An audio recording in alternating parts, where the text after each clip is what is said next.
J'ai une super anecdote à vous raconter. L'autre jour, j'étais dans mon bureau. Je viens de faire un décrochage attentionnel. Mais je vous rassure, c'était pour une fois volontaire. Ce sont, vous savez, ces moments où nous allons partir dans nos pensées pendant quelques instants. Le problème, c'est que ces décrochages attentionnels n'en font qu'à leur tête, pouvant se produire n'importe où et n'importe quand. S'ils venaient à se produire pendant 2 secondes, alors que vous êtes à 130 km/h sur l'autoroute par exemple, cela reviendrait, pour vous, à parcourir 70 mètres en décrochage attentionnel.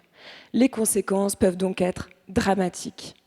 Mais cela s'applique également dans les écoles, puisque des pertes d'attention en classe peuvent être à l'origine de très grandes difficultés scolaires. D'où l'importance de les étudier.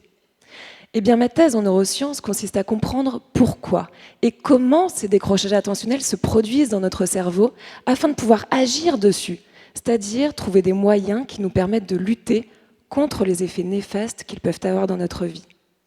Alors pour cela, nous utilisons la technique la plus précise qui existe pour les étudier. Et cette technique, elle consiste, pour les chirurgiens, à placer de petites électrodes de la taille d'une aiguille en profondeur dans le cerveau de certains patients épileptiques. Ces patients étant bien évidemment implantés pour des raisons médicales. Et ces petites électrodes vont nous permettre d'enregistrer l'activité électrique de toutes petites zones du cerveau avec une précision spatiale aussi minuscule que celle d'un petit pois. Alors pour vous expliquer comment fonctionne notre cerveau lorsque l'on est attentif ou pas, je vous propose d'être un petit point un court instant, c'est-à-dire d'être, pour chacun d'entre vous, une toute petite zone d'un même et unique cerveau. Donc lorsque l'on est attentif, concentré, certains petits pois, situés au niveau du cortex frontal, vont commencer à s'activer, à communiquer entre eux afin de sélectionner et traiter les informations jugées pertinentes pour l'activité du moment. Mais au même instant, d'autres petits pois vont quant à eux se désactiver, c'est-à-dire se rendre silencieux.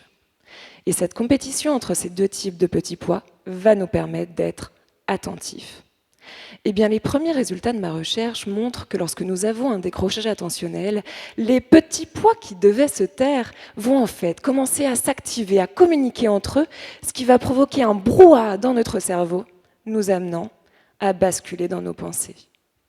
Encore plus intéressant, nous sommes les premiers à montrer que ces décrochages attentionnels peuvent être extrêmement brefs, de quelques secondes.